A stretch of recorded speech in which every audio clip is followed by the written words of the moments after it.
Soy Fernando Díaz Villanueva, hoy es 16 de junio de 2019 y esto es La Contracrónica.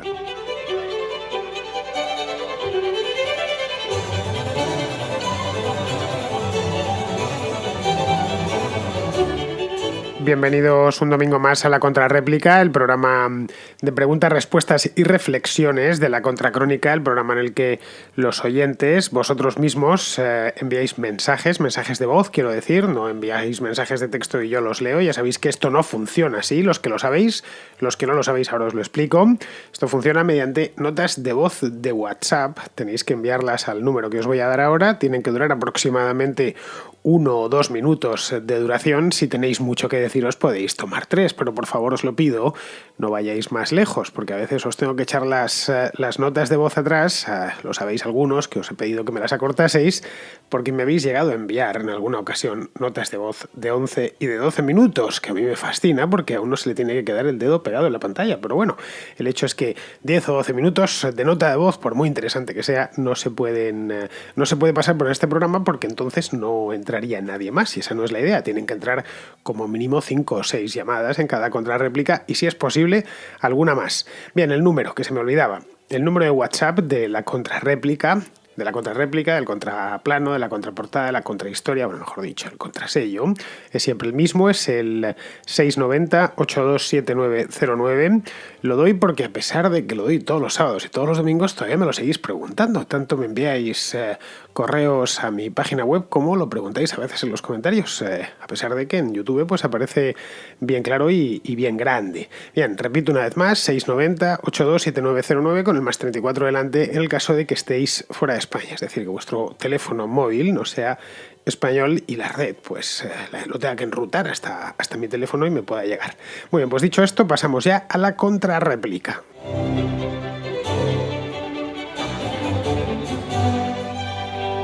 Empezamos el programa de hoy con Lucía, que tiene una cuestión clásica en la contrarréplica. Bueno, uno de los grandes clásicos de este programa, me refiero a la cuestión de las pensiones, o mejor dicho, la reforma de las pensiones. En primer lugar, quería felicitarte por el programa tan interesante que haces. Soy una nueva oyente que acaba de descubrir hace poco tus programas y la verdad es que me tienen fascinada porque tocas muchos temas de actualidad y me gusta mucho cómo interactúas con los oyentes en ese diálogo y conversación que mantienes con ellos. Así que enhorabuena, te felicito y sigue como hasta ahora. Bueno, yo quería comentarte un tema que no sé si es de actualidad, pero que a mí me toca personalmente bastante de cerca y quería saber tu opinión, y si algún oyente pues también quiere intervenir, pues bienvenido sea. Es el tema de las pensiones. Lógicamente, pues cada uno recibe la pensión que ha cotizado en base a los años cotizados de trabajo. Y por ejemplo, en el caso de mi madre, pues debido a que su empresa, que era una pequeña empresa familiar, cerró debido a una serie de circunstancias, entre otras la crisis financiera, pues mi madre está recibiendo la pensión mínima de jubilación, que llega a los 600 euros, que es poco más que lo que percibe un chaval de poco más de 20 años haciendo unas prácticas de becario. Con lo cual, mi madre, entre que tiene que pagar una hipoteca y otra serie de gastos, se ve llegando a fin de mes con poco más que 100 euros. Entonces, en España es uno de los países de la Unión Europea en los que, una vez estás jubilado, no puedes seguir trabajando, no puedes seguir cotizando. Entonces, mi madre, esos ingresos que percibe de su pensión son los únicos que tiene. Hay otros países, sin embargo, en los que sí es posible, después de que te jubilas, puedes seguir cotizando y puedes seguir percibiendo unos ingresos porque se te permite, pues eso, seguir trabajando a pesar de que tengas más de 65 años, 70 o los años que tengas.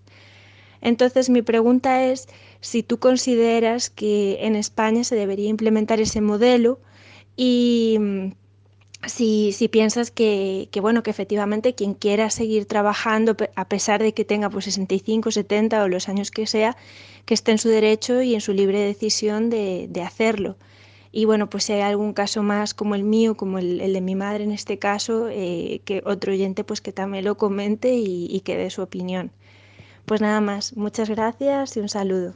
Bueno, Lucía, mi opinión la he dado muchas veces, pero claro, si te acabas de incorporar Bueno, te acabas de incorporar, esto es de hace unos meses porque estoy pasando todavía notas de voz de hace unos meses, pero bueno, espero que sigas escuchándolo, tanto los programas de diario como el de los fines de semana. Pero bueno, si estás ahí, que sepas que esto ya lo he hablado en más de una ocasión, en más de 2, en más de 3 e incluso en más de 5, porque como os decía antes, es un tema bastante habitual aquí en La Contra. Bien, lo he dicho muchas veces, te lo resumo. Yo creo que las pensiones deberían estar capitalizadas y el ahorro debería ser individual. De esta manera se premiaría la responsabilidad individual y habría un incentivo muy poderoso para ahorrar, ya que estarías ahorrando para ti. O para ti, o si tienes la mala suerte de morir antes, pues para tus hijos, para tus herederos. Ahora mismo, después de trabajar toda la vida, tienes la mala pata de morirte con 66 años, es decir, un año después de la jubilación, y ni tu esposa, ni tus hijos, ni nadie ve todo lo que has puesto. No pueden ir allí y decir, oiga, y yo, mi padre estuvo poniendo aquí todos los meses desde que empezó a trabajar con 18 y el pobre solo ha podido cobrar un año, ¿no?, de la pensión. ¿Dónde está el resto? No, lo siento, el resto no existe, porque es que literalmente no existe. No hay ahorro ninguno en este sistema, no hay un fondo de pensiones como tal. Es decir, si lo que aportas se capitalizase y lo pudiésemos recuperar en el momento en que decidiésemos, pues podríamos seguir trabajando. Tu madre podría seguir trabajando sin ningún problema y a la vez ir recuperando todo o parte de lo que hubiese puesto antes. Podríamos trabajar en trabajos a jornada completa mientras, a fin de cuentas, el dinero es nuestro. En función del contrato que hayamos suscrito, o allá donde lo tengamos capitalizando, pues podremos disponer de todo, de parte, o a partir de cierta fecha o de cierta edad, de cierto momento podremos disponer. Lo que no nos van a obligar es a no trabajar como nos hace el Estado. También podría ser que uno llega ya a una edad en la que le apetece no tener que madrugar todas las mañanas, que está a los 65, los 70 años, ya las fuerzas le fallan un poquillo, y además quiere un poco de tranquilidad, bueno, pero quiere seguir trabajando en lo suyo porque es bueno, por lo que sea, pues abogado, y entonces pues todavía quiere llevar algún caso, o es contable y lleva algunas cositas por ahí, o es informático y todavía puede programar, o diseñador web, qué sé yo. Hay un montón de trabajos que se pueden hacer durante toda la vida, hasta el último suspiro, si no es una carga de trabajo muy excesiva, ¿no? Es decir, se podría trabajar por horas, que es, estoy convencido que es lo que harían muchísimos jubilados. Además, la economía ganaría una mano de obra muy experimentada y de muchísima calidad, como es la de un trabajador de 65, de 70 o de 75 años. A mí esto de a la parte que más sabe, que más conocimiento tiene de la sociedad, apartarla y mandarla a un parque a dar de comer a las palomas es algo que yo de verdad nunca he entendido. Cada vez que paso por un parque y los de Madrid están llenos de jubilados, bueno, los de Madrid, los de cualquier ciudad de España, y veo una cantidad de personas ahí que saben un montón de lo suyo y que no pueden trabajar, algunos no querrán, pero otros directamente es que no pueden, que se me cae el alma a los pies. Actualmente, con el sistema que tenemos, que es un sistema socializado, tú sabes cuánto has puesto, tienes más que ir calculándolo cada año, los miles de euros que vas poniendo, y eso está más o menos claro para todos. No hacemos el cálculo porque realmente nos da igual lo que pongamos, pero bueno, puedes saber lo que has ido poniendo, pero no sabes nunca cuánto vas a recuperar de eso. Y esto mismo es una fuente de injusticia, una injusticia tremenda. ¿Por qué? Pues porque hay gente que pone mucho y recupera muy poco, y gente que recibe mucho, pero muchísimo más de lo que ha aportado.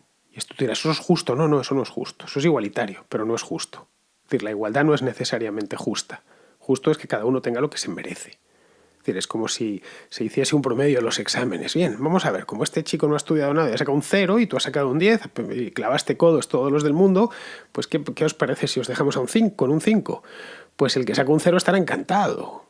Y el que saca un 10 estará muy enfadado. De cualquier manera es injustísimo. Bueno, es algo así como si nuestro salario, el que ganamos mensualmente, pues lo depositase en nuestra empresa en una cuenta del Estado y luego a partir de ahí el gobierno se encargase de repartir los sueldos y de ir asignándolos a través de unas categorías salariales. Bueno, pues el sueldo menor va a ser 700 euros y el mayor 2.200. Oiga, que es que estoy aquí presidiendo, qué sé yo, una empresa grandísima con 300 empleados, me dejo la vida en esto y me pretende usted despachar con 2.200 euros al mes, que no veo ni a mi familia, que además he tenido que estudiar 2 carreras, un máster y aprender 2 idiomas. Que no me compensa, casi mejor que me dedico a otra cosa. Esto te parecería absurdo, ¿no? Vamos, creo, os parecería absurdo. Bueno, pues eso mismo es el principio que anima el sistema de pensiones de reparto.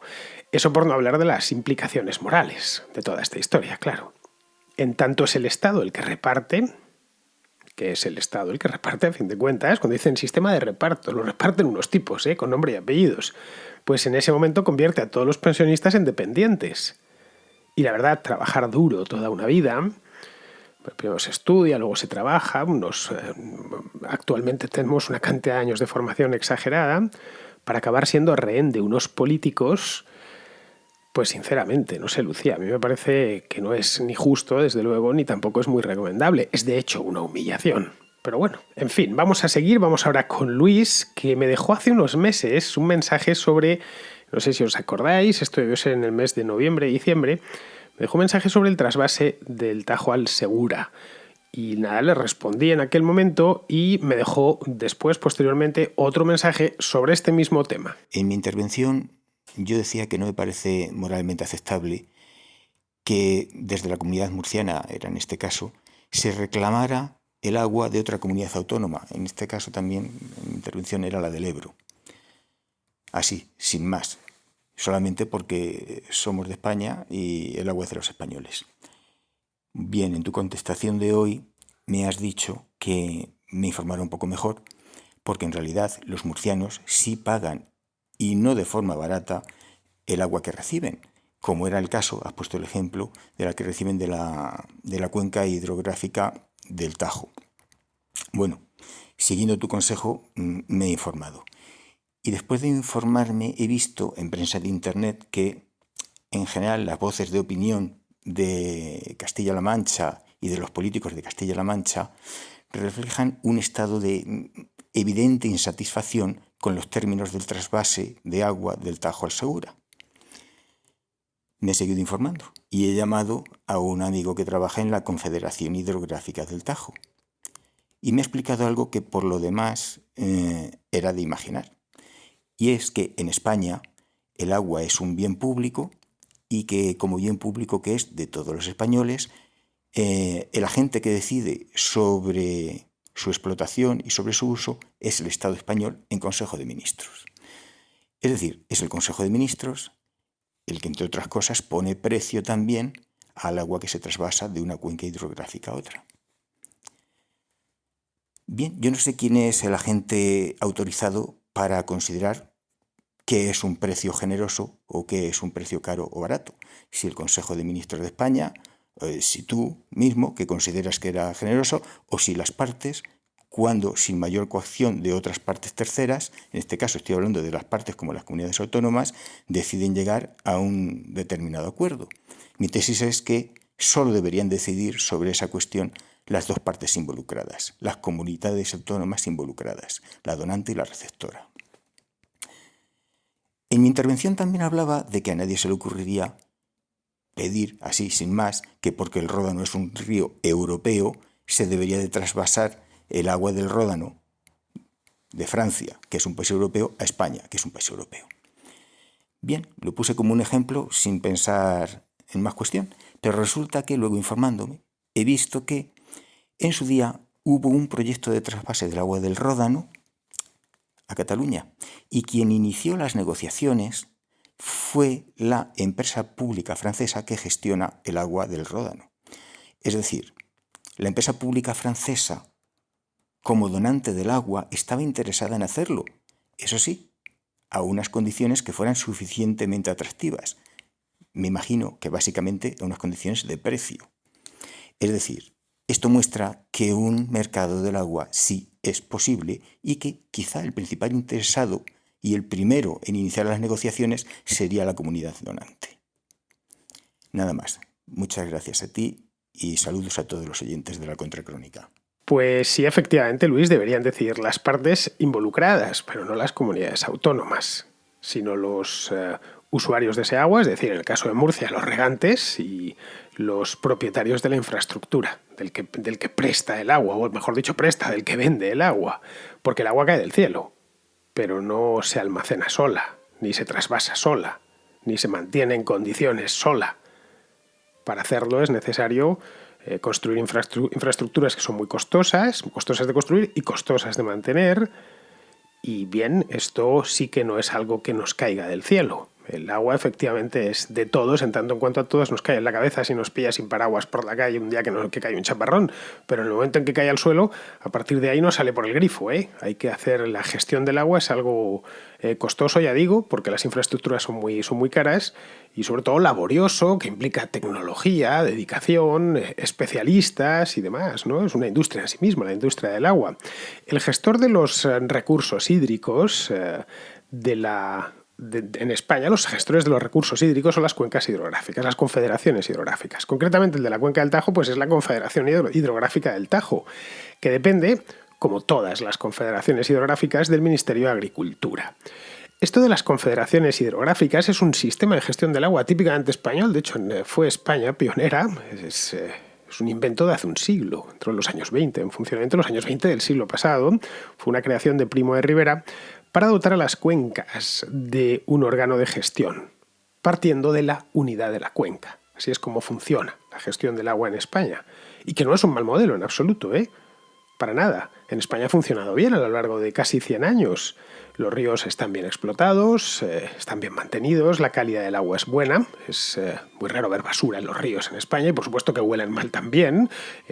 Se riegan millones de hectáreas en todo el país, en prácticamente todas las cuencas, menos las del norte, que no hace falta porque ya cae mucha agua del cielo para regar, pero en el resto del país es muy común viajar por España en tren y ver cómo hay aspersores encendidos, regando todo tipo de hortalizas y de verduras. Y eso viene de que se ha embalsado previamente y se han hecho las infraestructuras hidráulicas adecuadas para que pueda llegar ese aspersor, pueda echar agua, ¿no? Bien, esto todo es fruto de aquella decisión que se tuvo en ese momento. ¿Se hubiera hecho de otra manera? Sí. Lo que pasa es que cuando hace un siglo la presión sobre los recursos hídricos, en España había la mitad de habitantes, no era ni la mitad de la que tenemos ahora mismo.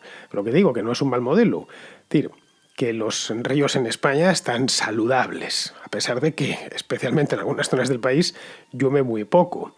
Si las cuencas hidrográficas dependiesen de las comunidades autónomas, a ver, ¿de quién dependería la del Ebro? Pregunto, que abarca 7 comunidades autónomas. Pues nace en Cantabria, pasa luego por Castilla y León, por el País Vasco, La Rioja, Navarra, Aragón y Cataluña. Sí, 7 comunidades autónomas. O la del Tajo. La del Tajo no es Castilla-La Mancha solo, La del Tajo nace en Aragón, recuerda. Y de Aragón pasa a Castilla-La Mancha, luego pasa por Madrid, luego por Castilla y León, el Valle del Tietar, está en Ávila, pero el Tietar desagua en el Tajo, y por supuesto Extremadura. Así que ¿de quién dependería la Confederación Hidrográfica del Tajo? Y como estas hay alguna más, La del Guadiana, por ejemplo. Que el Guadiana es Castilla-La Mancha, pero también Extremadura y también Andalucía. Es decir, lo que deberían tener las confederaciones hidrográficas, en todo caso, es más autonomía. Y que pudiesen transferirse agua acordando entre ellos el precio. Pues esto no estaría mal. Es decir, la gestión como tal de la Confederación Hidrográfica en España, de todas, es buena y es eminentemente técnica. Es decir, que no están politizadas. Si os fijáis, no hay escándalos con las confederaciones hidrográficas ni nada por el estilo. Así que para aprobar un trasvase del Tajo al Segura, pues tendrían que ser estas 2 confederaciones las que llegasen a un acuerdo. La Confederación del Segura se limitaría a servir de intermediario entre los regantes de su cuenca, que son a fin de cuentas quienes necesitan el agua, y los gestores de la cuenca vecina, en este caso de la cuenca del Tajo. Bueno, y a todo esto es que hay más trasvases, que a veces solo hablamos del Tajo Segura como si fuese el único. Es decir, hay un montón de ellos en España, no sé cuántos, pero más de una decena, desde luego. A ver, hay uno del Tajo al Guadiana, que es bastante reciente. Otro del Ebro al Besaya. El Besaya es un río de la cuenca del norte, está es el que abastece de agua a Torrelavega y a Santander. Bien, pues como no siempre lleva agua suficiente, hubo que trasvasar agua desde el embalse del Ebro, que está en Valderredible, pues poco después de nacer el río Ebro. Luego hay otro más que va del Ebro a Tarragona, que se hizo hace no mucho tiempo. Tarragona está en la cuenca interna de Cataluña. Otro más de la cuenca del Tinto y Odiel, que esto está en la provincia de Huelva, al Guadalquivir. Bueno, solo en la provincia de Huelva hay 3 cuencas. Está la del Tinto y el Odiel, son 2 ríos ya. Aunque es la cuenca solo una, o se la administra como si fuera una, el Guadalquivir y el Guadiana. Tienes una provincia que no es especialmente grande, como es el caso de la de Huelva. No sé, sinceramente no creo que las comunidades autónomas pinten demasiado en esto, pero es que tampoco el gobierno central.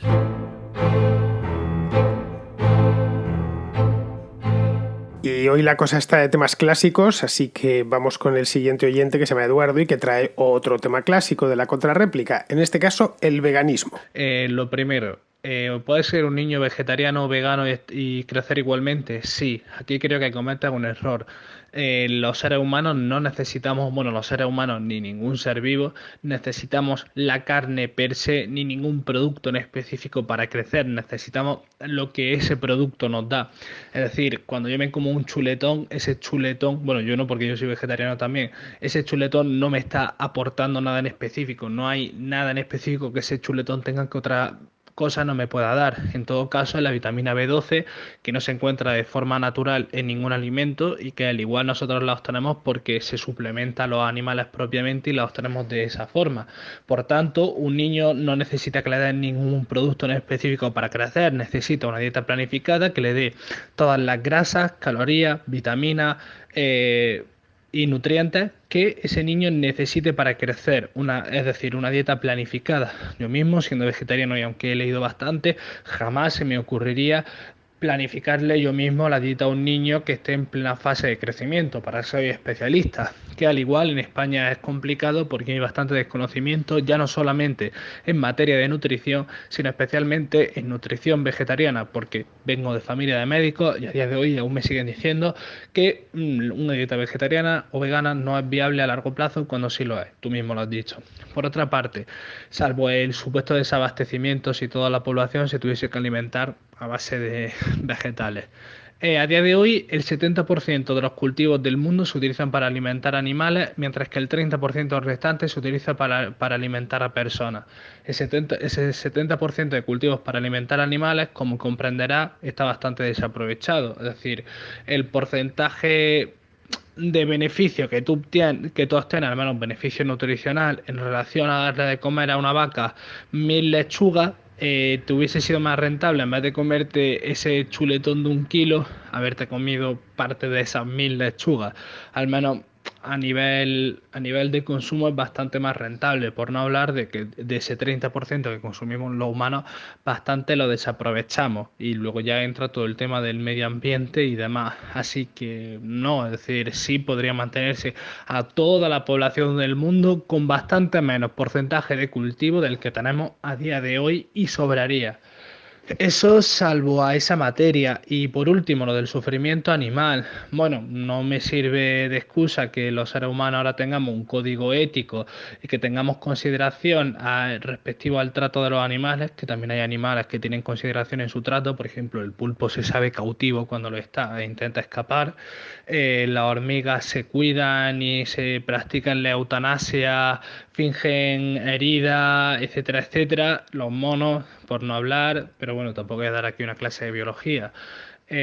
Nosotros tenemos una ética y no podemos justificarnos detrás de que sea el mundo animal, porque aparte, por suerte, vivimos en una sociedad que hace el propio consumo de productos animales innecesario y un sufrimiento totalmente prescindible, que es simplemente por placer a día de hoy.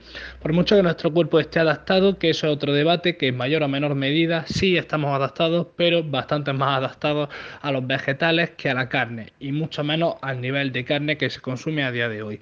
Por último, me gustaría aclarar que el tema de vegetariano y vegano es un tema que está bastante estigmatizado, al igual que lo está el feminismo a día de hoy, y con motivo, simplemente por un motivo, porque hay mucha gente que ha realizado muy malas praxis, mucha gente que ha dado mucho el coñazo con este tema y mucha gente muy extremista que habla gilipolleces y que lleva las cosas a un extremo que ha hecho que se caiga en un hastío y a un asco generalizado hacia el vegetarianismo y hacia el veganismo.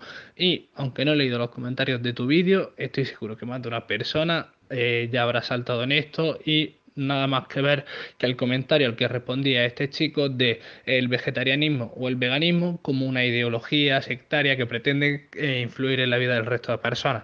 Todos querríamos que no hubiese sufrimiento animal y que no hubiese consumo animal, pero todos comprendemos que no vivimos en el mundo de Yuppie, que hay que adaptarse a las circunstancias y que dando el coñazo se consigue lo contrario.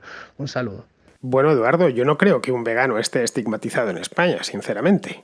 Los hay muy pesados, como bien sabes, y muy palizas, especialmente a través de las redes sociales y tal, pero No sé, si te dice tu primo o tu hermano me he hecho vegetariano, no vas a pensar nada mal de él. Es lo de comer o no comer carne, pues es una decisión privada perfectamente respetable, como, qué sé yo, la de no beber bebidas alcohólicas, por ejemplo, o retirar por completo el azúcar de tu dieta. Y vas a unos amigos, le dices, pues me he quitado el azúcar, nadie te va a mirar mal, pues bueno, allá tú, no podrás comer chocolate ni la cantidad de cosas ricas que se hacen con azúcar. Y lo mismo, si les llegas, pues no como carne ya. Pues además algunos te dirán, pues te perderás los chuletones. Bueno, tampoco me gustaban mucho, así que, pues bien, adelante, haz lo que creas conveniente, a fin de cuentas es tu cuerpo, ¿no? Ahora bien, la carne, y esto creo que es importante y que los muchos veganos no lo termináis de entender, la carne, al margen de si se puede prescindir o no de ella, desde el punto de vista nutricional, es para muchos una delicia, que les alegra la vida. Cuando se sientan delante de un cochinillo, el cerebro se les inunda de endorfinas. De un cochinillo, como puede ser un chuletón de Ávila o como puede ser un cabrito de estos que se comen en distintas partes de España, el lechazo que se come en Valladolid. Bueno, pues lo ves, los aficionados se sientan y para ellos ya han hecho el día, bueno, el día y la semana. No sé, mira, yo soy poco carnívoro, no me gusta mucho, esa es la verdad. Vamos, que no me como un chuletón de Ávila ni harto de vino.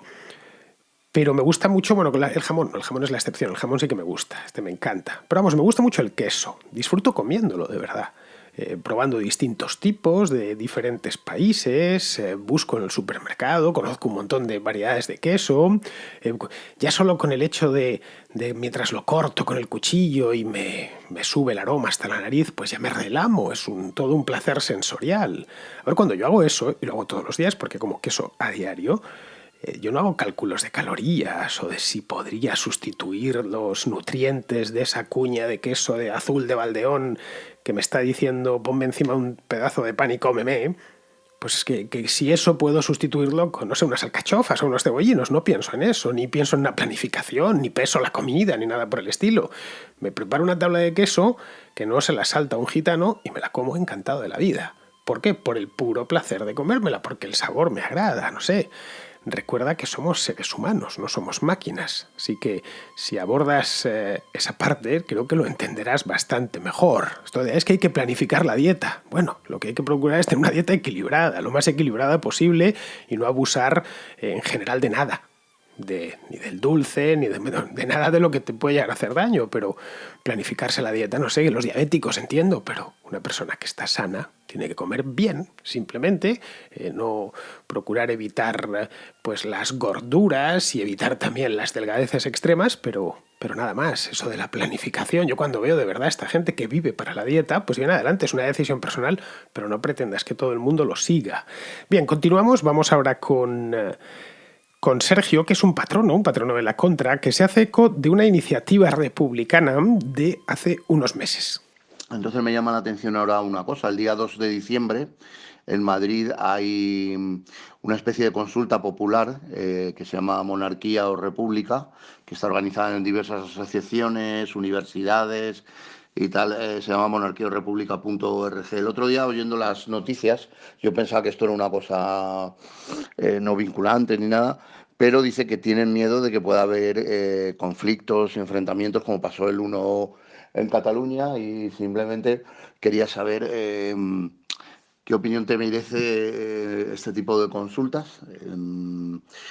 Y bueno, simplemente como apunte, recordar que los Estados Unidos tenían su propio rey, el rey Jorge, hasta que en 1783 pues se declararon independientes del rey Jorge y fueron repúblicas. Tampoco resulta disparatado de que demos una patada aquí a la monarquía y empecemos a gobernarnos por nosotros mismos, y quizás ese modelo suizo del que hablabas ayer sea un modelo eficiente. No lo sé, es una duda que dejo ahí en el aire. Bueno, Sergio, ya nos gobernamos por nosotros mismos, desde hace bastante tiempo, por cierto. El rey en España es una figura meramente protocolaria, que mantenemos pues porque nos ha sido útil en el pasado y porque a través de él entroncamos con nuestra propia historia. Puedes estar a favor o puedes estar en contra de eso, pero no tiene ningún poder, no interfiere en el gobierno ni hace decretos. Cuando decimos hay un real decreto, no significa que el real decreto es una manera que ha quedado, pero que haya salido del Palacio de la Zarzuela, ¿no? A ver, no somos los únicos, ¿eh? Los británicos, los holandeses, los suecos, los noruegos, los daneses, los luxemburgueses, también tienen rey. Y por supuesto también se gobiernan por ellos mismos. Mira, en Suiza no tienen rey porque es que nunca lo tuvieron. Tampoco se lo van a inventar. Como bien sabes, es una confederación de cantones desde la Edad Media, 26 exactamente, aunque en muchos aspectos el 27º cantón de Suiza, muchísimos aspectos, más de los que imaginas, es Liechtenstein. Liechtenstein a muchos efectos es un cantón más de la Confederación Helvética. No hay ni siquiera frontera ni nada que se le parezca. Tú entras en Liechtenstein, cruzas el río Rin, que es para entrar cuando entras desde Suiza. El río Rin, en esas alturas estamos hablando de los Alpes, es un río no pequeño, pero tampoco grande, no es navegable ni nada que se le parezca. No, cruzas el Rin y entras en Liechtenstein y aparece un cartelito que es como cuando cruzas a la provincia de Segovia. Pues provincia de Segovia, de hecho más pequeño todavía. Bueno, pues Liechtenstein sí tiene monarca. Hans Adam II se llama. Y lleva 30 años de feliz reinado sobre, por cierto, el país más libre del mundo, y que más se gobierna a sí mismo de todo el mundo, que es el Principado de Liechtenstein. Así que no hay ninguna diferencia a efectos prácticos entre una monarquía constitucional y una república constitucional. Les lo he explicado muchas veces y lo volveré a repetir todas las que hagan falta. Bien, pues ya vamos a ir terminando. Vamos con Carlos, que nos hace una reflexión sobre el poema que le hicieron a Irene Montero el año pasado, y que no puedo repetir porque tampoco quiero que me multen a mí, pero bueno, que le hicieron el año pasado y cuyo autor tuvo que pagarle 70.000 euros en concepto de multa. Eso podría haber varios debates, sobre todo el tema del feminismo o el tema del feminismo dependiendo si eres una persona de derechas o de izquierdas, también muy interesante, cuando conviene y cuando no. O también un debate sobre la calidad de los versos del autor, como escritor y poeta. Pero bueno, a mí lo que me dejó pensando fue cuando nos mostraste los versos de Francisco de Quevedo, realmente buenos, muy antiguos. La verdad es que el tío tenía mucha inteligencia y me ha hecho pensar algunas cosas. Y es que dijiste que Francisco de Quevedo a lo mejor hoy en día no estaría en la cárcel, o yo qué sé, puede que incluso hasta lo fusilarían por escribir esas cosas.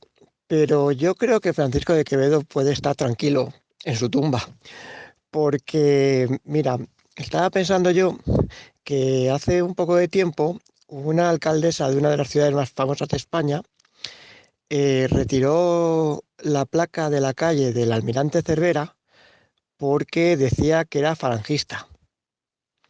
Muy bien, sobre todo porque ese hombre llevaba ya muchos años muerto cuando el fascismo nació. Puedes ir por una calle de Madrid, preguntar a un chaval por Núñez de Balboa y te dice que es una estación de metro. Genial. No te miente, pero la pregunta no era esa. O te encuentras el caso de un concejal de un pueblo de Andalucía que pide retirar la placa de una calle del Descubrimiento porque dice que el imperialismo español fue a América a provocar un genocidio, y como alternativa se le ocurre proponer que se llame la calle de una calzada romana que pasaba cerca del pueblo. Muy bien. Realmente en la historia jamás la palabra Roma y la palabra imperio han estado unidas. Fantástico. Por eso creo que Francisco de Quevedo puede estar tranquilo donde quiera que esté, porque esta gente no tiene ni puñetera idea de quién es, ni lo han leído nunca, y por supuesto no van a mingonear sus versos ni su obra. El único problema que puede tener Quevedo es que caiga en el olvido, porque, y ahora viene el siguiente problema, tenemos unos sistemas educativos que cada vez que cambia un gobierno lo cambian según les conviene, y yo creo que lo único que se hace es cada vez intentar que la gente sea más idiota. Bueno, Carlos, descuida que Quevedo no caerá en el olvido porque es demasiado bueno para caer en el olvido. Como si me dices, ¿va a caer en el olvido Johann Sebastian Bach? Pues no, no va a caer en el olvido. Podrá ser más o menos minoritario, pero los genios no caen nunca en el olvido. Vamos, antes se helará el infierno. Así que vamos a despedir el programa de hoy con he buscado una premática, tiene unas cuantas premáticas maravillosas que veo y he buscado una que viene bastante al pelo, la premática contra las cotorreras, que es un texto jocoso del maestro, por el que hoy le habrían caído, pues no sé si 70.000 euros, quizá bastantes más, 80 o 90.000 euros de multa, que naturalmente Quevedo pues no hubiese pagado y se habría fugado a Nápoles o a Sicilia. Así que vamos a musicalizarlo como se merece. No sé, por ejemplo, Johann Joseph Fuchs, músico austriaco, un compositor que trabajó en la corte de los Habsburgo de Viena, no de Madrid, a finales del siglo XVII, es decir, el mismo siglo en el que vivió Quevedo. Así que vamos a ello. Nos, el hermano mayor del regodeo, unánime y conforme con los cofrades de la carcajada y risa, salud, dineros, bobos y etcétera. A vosotras, las busconas, damas de alquiler, niñas comunes, sufridoras del trabajo, mujeres al trote, hembras mortales, recatonas del sexto, ninfas de daca y toma, vinculadas en la lujuria, lo cual, traducido en castellano, quiere decir cotorreras. Habiendo advertido vuestras ceremonias, trajes, costumbres, posturas, ademanes y demasías, os mandamos, movidos de la vuestra insolencia, guardar nuestras premáticas leyes, establecimientos y transacciones. Mientras con título de contubinas en casa de solar conocido con perpetuas guardamecíes, tocas de reo, gajes del diablo, lo cual os mandamos obedecer para diferenciaros de la gente honrada, so pena de la nuestra gracia. Firmado por el licenciado Bulla y el doctor Chacota. Esto, por supuesto, continúa. Os he leído solo un poquito. Muy bien, queridos amigos, pues con esto ya ya terminamos la contrarréplica de hoy, homenajeando a Francisco de Quevedo y Villegas, que eso es hablar con palabras, con letras mayúsculas. Así que con esto me despido de vosotros. Hasta mañana.